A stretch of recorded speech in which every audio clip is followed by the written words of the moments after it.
मनाचा वेध घेणारे news channel star city one. राज्यातील आणि देशातील राजकीय घडामोडी पाहण्यासाठी आणि इतरही बातम्या पाहण्यासाठी सबस्क्राइब करा स्टार सिटी वन।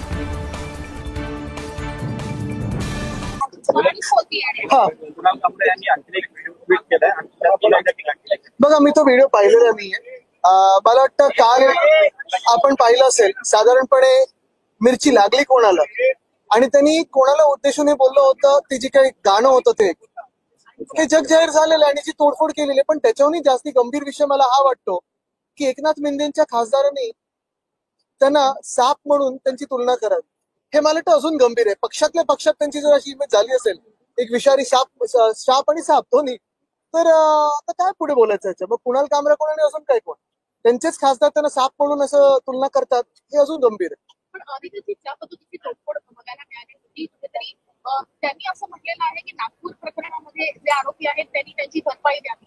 मग हे माझं पण काल पण मी म्हणलं होतं की जे कोणी तोडफोड केली असतील त्यांनी, आता त्यांचे चेहरे आहेत त्याच्यात, त्यांचे सगळ्यांचे व्हिडिओ आहेत, तिथे ते एक पोलीस इन्स्पेक्टर पण दिसतात, तर ह्या त्यांना तर पहिलं पोलिसांना विचारलं पाहिजे की तुम्ही नक्की तिथे करत काय होतात।